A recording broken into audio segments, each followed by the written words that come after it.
Olá, tudo bem? Talvez você já esteja sabendo, mas foi noticiado na imprensa que as lojas americanas, aquela mesmo, aquele grande varejista aqui do Brasil, que também é dono dos sites Submarino e outros, a B2W, eles tiveram reportado oficialmente um prejuízo de 923 milhões de reais devido a um ataque cibernético que ocorreu na empresa. Uma outra empresa que também teve que incluir no seu balanço um grande prejuízo foi o call center Atento. Essa empresa também foi atacada por um ransomware e reportou em seus balanços 42 milhões de reais em prejuízos. Com isso, a gente vê qual é a importância dos controles e da defesa cibernética para as empresas. Bom, esses dados são públicos, né? Já estão nos balanços dessas empresas, por isso que nós estamos noticiando aqui. Mas como faz para chegar a esse valor? Como que uma empresa sabe que acumulou tudo isso de prejuízo graças a um ataque cibernético? Eu sou o Fábio Sobieck, sou especialista certificado na área de segurança da informação e no episódio de hoje nós vamos falar sobre a gestão dos prejuízos de um ataque cibernético. Durante toda a gestão de uma empresa, você precisa ter tudo sob controle. Então, as grandes corporações, principalmente. Talvez as pequenas empresas não tenham todo esse controle que nós temos nas grandes. Mas, para uma grande empresa poder evoluir, poder ser competitiva no mercado, poder ter preços agressivos para a concorrência, enfrentar a concorrência, ela precisa ter controlado todos os gastos. E aqui por gastos, nós vamos falar sobre gastos com energia elétrica, com água, com aluguéis, com contratações, reformas e também gastos com funcionários, com recursos para esses funcionários comprarem computadores e tudo mais. Tudo isso é controlado pela área de contabilidade ou controladoria e faz parte do planejamento da empresa tomar essas informações e decidir o futuro da empresa baseado nessas informações. Por isso que você vê algumas empresas falando, precisamos cortar custos, ou o governo falando, precisamos cortar custos. Por quê?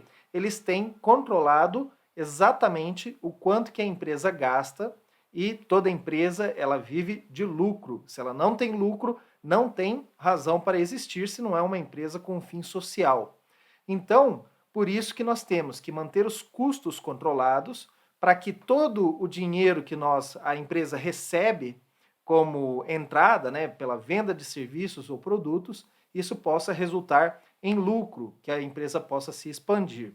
Então, existem esses dados que as empresas, né, controlam, por exemplo, quanto que se vende por dia, ou por semana, ou por mês, ou por ano, porque existe uma sazonalidade.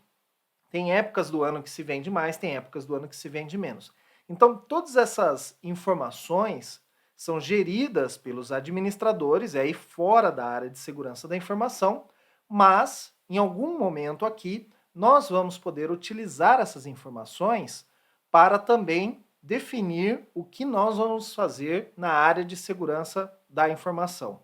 Então, todo esse planejamento, ele é feito para mostrar para as pessoas que querem investir nessa empresa, seja ela uma empresa que tem ações na bolsa de valores ou um pequeno comércio, mostrar para as pessoas ou para os sócios dessa empresa que é uma empresa lucrativa, que é uma empresa que recebe mais do que gasta.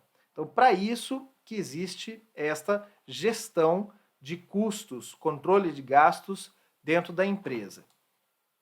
Na área de segurança, nós, ao mesmo tempo que o pessoal de controladoria e contabilidade estiver lá fazendo os custos da empresa, em paralelo, nós da área de segurança vamos fazer um trabalho chamado análise de ameaças.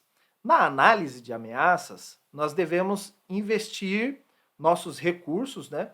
Ou seja, juntar a turma toda, os profissionais, e procurar problemas que essa empresa possa ter. E dessa maneira a gente vai conseguir antecipar esses problemas e se proteger com esses problemas.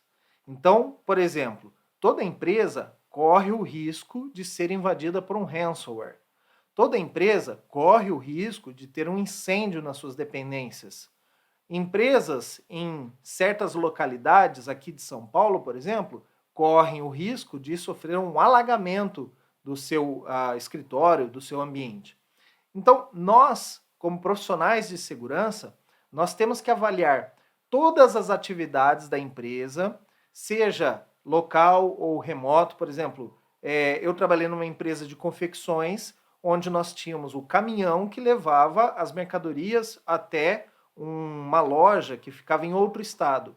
Então, nesse trajeto, o caminhão ele poderia ser roubado ou sofrer um acidente. Então, para isso, a empresa ela tem que se preocupar e ativar controles na medida que evite isso de acontecer ou, se caso acontecer, que amenize essa situação. Então, uma vez que nós descobrimos todas as ameaças, e aí na área de segurança nós vamos trabalhar as ameaças tecnológicas.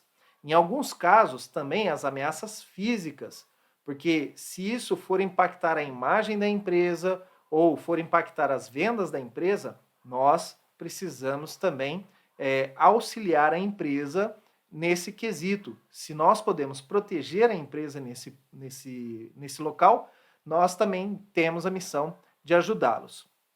Mas é óbvio que é impossível prever tudo, certo? Por mais que nós utilizemos modelos ou frameworks de análise de ameaça, porque você pode ser novo nesse ramo. Então, vamos dizer, eu nunca trabalhei numa siderúrgica. Se um dia eu for trabalhar a área de segurança da informação numa indústria siderúrgica, é óbvio que vai ter muita coisa que eu não vou conhecer logo de cara. Então, existem modelos e frameworks que você pode ter diretamente ou pela internet, ou modelos que você pode usar e, baseado nesse modelo, eu vou avaliar se a empresa onde eu estou, eu tenho aquele problema, certo? Um desses modelos é o que eu já citei aqui em outros episódios, o Mitre Attack. É um site que tem diversos problemas, vulnerabilidades, ameaças, que você pode avaliar se a sua empresa está suscetível àquela ameaça ou não. Óbvio, por exemplo, se você estiver trabalhando e tiver uma parte de logística, como eu citei agora há pouco no caso da empresa de confecções, eu tenho riscos inerentes à logística. Então, na área de telecomunicações, eu tenho riscos inerentes à área de telecomunicações. Então, eu preciso ter o meu modelo de ameaça voltado ao ramo de atividade ou às ações que eu estou fazendo. Então, se eu vou analisar, por exemplo, um ambiente de cloud, eu preciso ter um mapeamento de análise de ameaças já de um modelo cloud e eu vou ali avaliar se daquele mapeamento eu tenho aqueles problemas ou não. Depois que eu faço, então, esse trabalho de ameaças, eu já listei todas as ameaças, a gente vai calcular o risco, ou seja, qual é a chance de isso ocorrer dentro da minha empresa. Então, por exemplo, eu tenho roubos de caminhões. Qual é a chance de ocorrer um roubo de caminhões? Então, eu vou avaliar dados públicos do governo ou das seguradoras que tem o número de reportes lá no estado de São Paulo, tantos caminhões foram roubados no mês. Então você tem um cálculo baseado no número de caminhões que nós temos no estado de São Paulo, registrados ou circulando no estado de São Paulo, você faz uma avaliação do percentual, qual a chance do seu caminhão ser furtado. Então, na área de tecnologia, nós também vamos fazer isso. Qual é a chance da minha empresa ser atacada por um ransomware? Então, eu estou vendo que todos os meus concorrentes, então eles estão fazendo uma campanha, por exemplo, na área de telecomunicações. Todos os meus concorrentes telecomunicações estão sofrendo com ataques de ransomware. Com certeza eu posso ser a próxima vítima. Então, o meu risco se elevou e eu vou tomar ações para fazer essa mudança, né? Ou me adaptar a esse novo risco. Então, para cada uma das ameaças que eu listei no trabalho anterior, eu tenho que dizer qual é a chance daquele evento ocorrer dentro da minha empresa. Depois, nós vamos pegar as coisas que têm mais probabilidade de ter problemas, ou seja, que o risco é alto, as chances de acontecer esse problema são muito altas. por exemplo, num posto de gasolina, a chance de pegar fogo é alta. Então, por isso, nós temos que ter proteções como sistemas anti-incêndio ou de extinção de incêndio, que eu não teria num escritório comum, um escritório de contabilidade, que só tem papel, que também é inflamável, mas o risco é bem menor. Então, conforme na minha área, no meu ramo de atividade, eu tenho as ameaças, eu tenho os riscos e eu vou tratar esses riscos. Tratar os riscos significa o seguinte: eu posso eliminar esse risco implantando aqui um sistema ou uma ferramenta ou treinando os meus funcionários e nunca mais isso vai acontecer. Ou eu posso conviver com aquele risco, mas se ocorrer, eu já tenho uma remediação. Então, se ocorrer um incêndio, eu já vou apagar esse incêndio. Eu tenho mangueiras, eu tenho extintores de incêndio, eu tenho toda uma preparação se ocorrer. Então, nós vamos trabalhar um evento. É impossível, por exemplo, de se eliminar totalmente o risco de ransomware. Mas, se ocorrer, eu já tenho um procedimento que eu devo seguir para minimizar o impacto. Para se pegar um ransomware só em uma ou um grupo de máquinas pequeno, que não chegue ao servidor. Então, eu tenho que me preparar para isso, certo? Então, neste caso, nós vamos usar um terceiro documento aqui, que a área de segurança tem que criar, que agora nós vamos juntar com aquelas informações de gestão que eu falei lá no início do episódio. Então, esse documento se chama Business Impact Analysis, ou BIA. Este documento de análise de impacto de negócios, que seria em português, ele junta as ameaças e os riscos, sendo os riscos mais altos como prioridade, e nós avaliamos se esse evento ocorrer, quanto que a empresa vai perder de dinheiro. Ou seja, se um ransomware pegar ou tomar a máquina que é o servidor de e-commerce da empresa, ou os servidores de e-commerce da empresa, e essa máquina parar, quanto tempo eu levo para recuperar essa máquina? Olha, eu vou levar um dia para recuperar essa máquina. Instalar uma nova máquina, instalar os softwares e voltar ao backup, ou 2 dias. Quanto que isso representa de prejuízo para a empresa? Quanto que a empresa vende em 2 dias? A empresa vende R$200 mil por dia. Então, o prejuízo aqui vai ser na área de vendas, R$400 mil, mais o tempo dos funcionários para recuperar a máquina, mais o custo da máquina adicional, mais os softwares adicionais que eu preciso ter e todo o custo gerado em torno dessa recuperação. Então, nós conseguimos fazer uma análise e ver qual é o impacto dessas ameaças para a empresa. E, obviamente, nós temos que trabalhar aquilo que impacta mais a empresa. Você pode ter ouvido falar que uma universidade nos Estados Unidos, ela foi completamente encerrada as atividades depois que um ransomware teve acesso e encriptou todos os dados dos computadores dessa universidade. Obviamente que não foi só isso que impactou a empresa ao ponto dela fechar, mas também o que ela já vinha acontecendo no tempo da pandemia. Então a empresa acumulou muitos prejuízos ao longo da pandemia, muitos estudantes deixaram a universidade, então a universidade já estava com dificuldades financeiras. Quando veio o cyberataque, a empresa, que toda universidade é uma empresa, né? A empresa teve que decretar a falência, porque não havia feito os cálculos de recuperação, de quanto que sairia, ou se tinha backup ou não tinha backup. Feitos estes cálculos, não compensava mais a empresa continuar trabalhando. Então a empresa foi encerrada. E nós temos casos aqui no Brasil também, de empresas que encerraram atividades por conta de um cyberataque. Infelizmente, esses casos não são noticiados, então é difícil você ter acesso ou creditar a um cyberataque a razão pela qual a empresa encerrou suas atividades.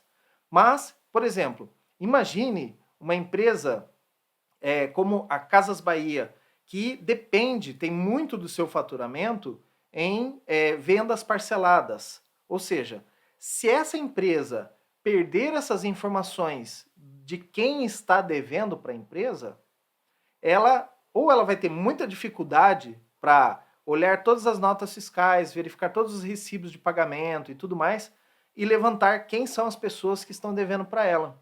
E aí é óbvio, né? Se você não cobrar a pessoa, pode ser que essa pessoa venha até de boa intenção e pague o que deve. Mas, sabendo que a empresa perdeu toda a sua base de dados de contas a receber, muito provável que muitas pessoas vão deixar de pagar e simplesmente vão ignorar o fato, não é?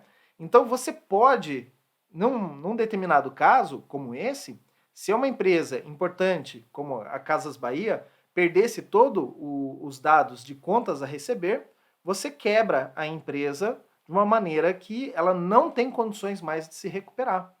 Então o custo para se recuperar é maior do que o custo operacional, o custo da empresa. A empresa também tem um valor de mercado e tudo mais. Então, por isso que nós dizemos que na área de segurança da informação, ela é muito importante para as empresas, porque elas podem defender, proteger as empresas ao ponto de evitar que essa empresa vá à falência por conta de um cyberataque ou de um vazamento de dados, né?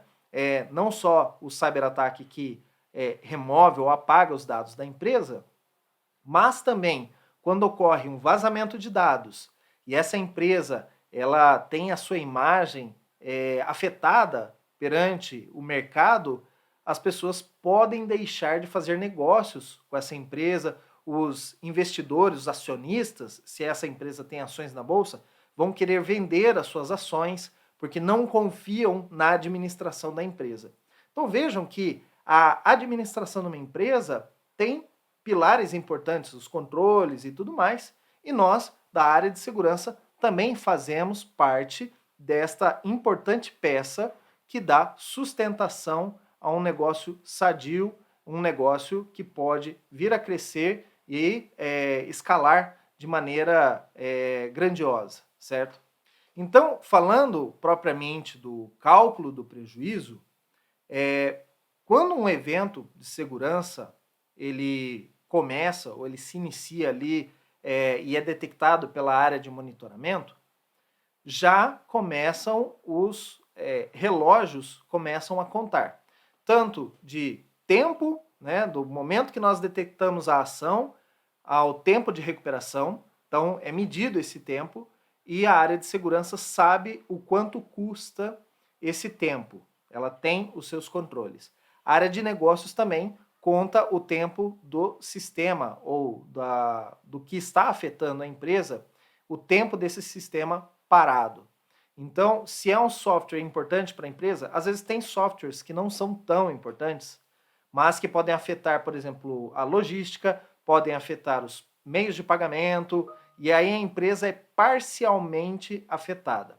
Não deixa de causar prejuízos, porque você tem muito que é gerado em cima de sistemas secundários. Mas um sistema principal, onde boa parte da empresa vai estar parada, ele obviamente vai representar um prejuízo maior. Então, no momento que ocorre a parada e a empresa já começa a ser afetada, os contadores, e aí eu digo não os contadores de contabilidade, mas o índice, né, que você está monitorando ali, você já sabe o quanto que a empresa está perdendo de dinheiro. Obviamente que no final, quando tudo estiver resolvido o sistema voltou ao ar, aí sim o pessoal de controladoria, de auditoria, o financeiro, a contabilidade vai fazer o cálculo final do volume, né, de prejuízo que essa empresa teve.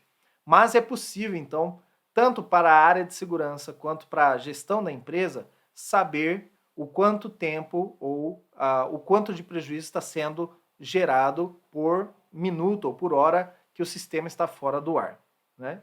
Então, a gente tem esse tempo inicial e esse valor inicial nós chamamos de valor estimado. Então, ao final, quando se resolve, a gente já tem uma informação para os investidores da empresa, os donos da empresa, saber, olha, esse aqui foi o tamanho do prejuízo, podemos continuar ou não a trabalhar. Se o prejuízo for muito grande, aí a empresa já começa a tomar outras ações. Mas, se o prejuízo for pequeno, aí ele já sabe que ele vai ter que acumular aquele prejuízo e direcionar isso. Mas, ao final, então, nós temos o valor real, que é quando toda a auditoria é feita e os valores, né, os finais, são apontados, então, pelo time responsável pela área contábil e financeira da empresa.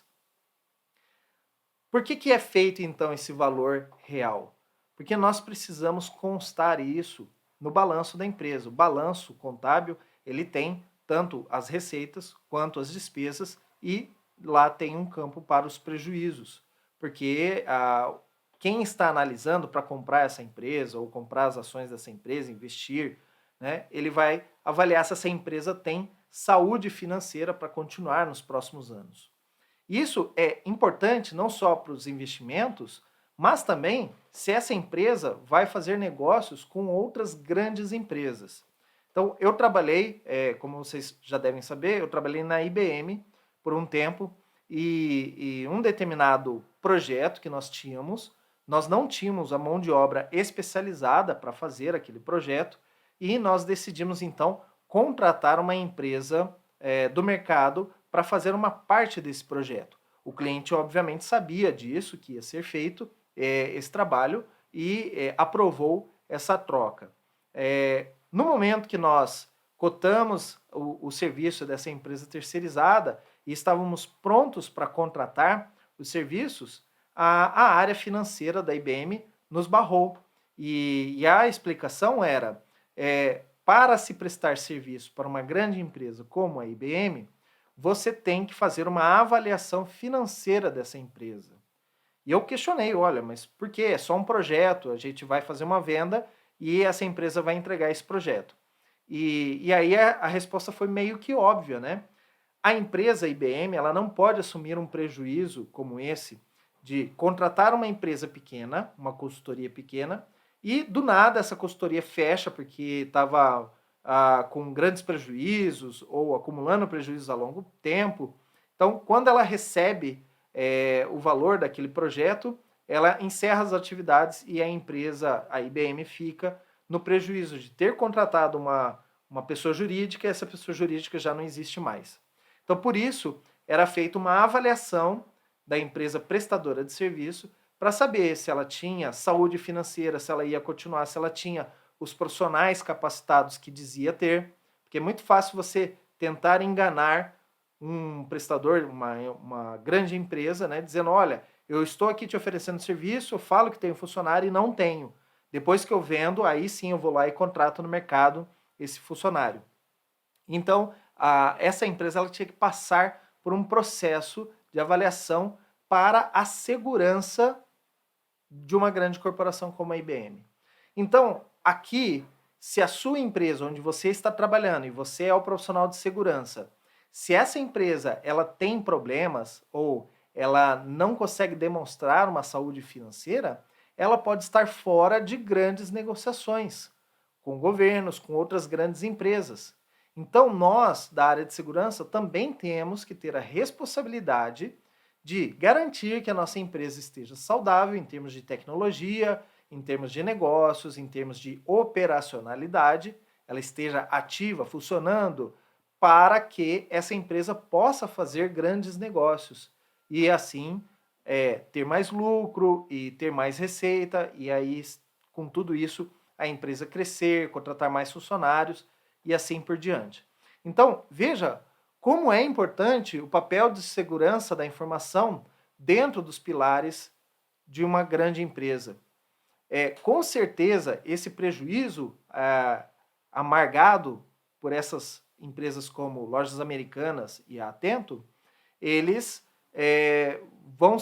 isso vai afetar a área de segurança da informação no futuro. Porque talvez a causa, e aí eu estou especulando porque eu não tenho informações dessas empresas, talvez a causa desse cyberataque foi porque o orçamento da empresa era pequeno, ou porque a empresa estava com menos funcionários do que precisava na área de segurança, e por isso não conseguiu conter o ataque que acabou elevando aí o custo, né, trazendo todo esse prejuízo. Então agora, o administrador da empresa, ele tem essa preocupação. Ele sabe que ele tem que investir mais em segurança da informação, comprar ferramentas que vão poder dar maior poder para a área de segurança no controle da administração, da tecnologia de toda a empresa, porque se ele não fizer isso, ele vai ter grandes prejuízos. Nós podemos utilizar estas informações em nosso benefício. Eu não preciso esperar para que isso ocorra dentro da minha empresa para eu mostrar para a área de administração que cuida do orçamento, que cuida de quanto dinheiro a área de segurança tem ou vai ter nos próximos anos para investir em segurança, para conscientizar essas pessoas. Se eu trabalho numa área igual a lojas americanas, se é um varejo ou alguma coisa assim, eu posso usar o exemplo do meu concorrente, que é a Lojas Americanas, e mostrar, justificar o retorno do investimento. Porque a área de segurança da informação não pode ser encarada como um custo, é um investimento que você está fazendo para evitar prejuízos como este. Então eu não preciso esperar que isso ocorra na minha empresa, porque, óbvio, se isso ocorrer na minha empresa, eu posso sofrer com isso também. Eu posso ser demitido, porque o meu gerente ele pode entender que eu não fiz o meu trabalho direito se a empresa foi atacada, certo? Então eu não quero ter isso no meu currículo ou na minha história profissional. Obviamente eu vou trabalhar, e todos os profissionais de segurança têm esse medo, esse receio. E eles vão trabalhar para que a empresa não seja afetada, porque ninguém quer ter essa mácula, né, dentro do seu currículo. Mas, quando isso ocorre, é possível mostrar, olha, tá vendo? Eu precisei comprar uma ferramenta, foi negado o dinheiro. Eu precisei contratar mais pessoas, foi negado. Então, o uso dessas informações podem auxiliar para que você possa melhorar a sua área de segurança, que você consiga mais investimentos, que você mostre o valor do porquê investir em segurança da informação, do porquê contratar mais pessoas, né, para você estar protegido, certo? Então ninguém gosta de ter, obviamente, a sua casa, os seus bens invadidos. A gente sempre pensa na proteção. Na nossa empresa também, nós temos que pensar sempre na proteção. Então, sempre se adiantando, ou eu não preciso também ter um caso de um concorrente para mostrar para a empresa, olha, tá vendo? Vocês faturam 400 mil reais por dia. Se o site da empresa parar de funcionar, você perde esse dinheiro, você deixa de ganhar. E o cliente que ele vem no seu site e ele está paralisado ou alguma coisa assim, ele vai comprar no seu concorrente. Você não segura um cliente. É muito difícil ter um cliente que tenha a fidelidade e fala, não, eu vou esperar a empresa se recuperar porque eu quero comprar naquela empresa. A menos que você seja um monopólio ou alguma coisa assim, né? Provavelmente o teu cliente, ele tem a necessidade, ele vai comprar do seu concorrente. E é nesse ponto que é uma venda perdida, porque você não estava disponível para atender o seu cliente no momento que ele precisava. Então, com isso, com essas informações, com as informações preliminares que vêm lá da gestão de administração, com a sua análise de ameaças, você vai mostrar, olha, tudo isso pode ocorrer, todos esses problemas podem ocorrer dentro da empresa. E aqui estão os de maior risco, de médio risco, de baixo risco, mas tente tratar a maioria dos de alto risco e até os de médio risco, né? Escolha ferramentas, obviamente, seja condizente com o seu orçamento, procure ferramentas mais baratas, procure contratar profissionais, às vezes em início de carreira, nem que você tenha que treinar esses profissionais para trabalhar, mas uma mão de obra que tem um custo menor, né? Então, você pode trabalhar tudo isso mostrando os fatos, os dados, para a administração e, com isso, conseguir gerir a sua área de segurança ou atender às necessidades da sua empresa enquanto profissional da área de segurança da informação. E, se ocorrer, conte com os amigos, porque todos sabem, é uma situação que ninguém quer passar, de ter a sua empresa invadida, de ter problemas, não é? Então, conte com seus amigos para te ajudarem nesse momento e que você faça uma recuperação o mais rápido possível e evite transtornos maiores que possam vir a encerrar as atividades de uma companhia.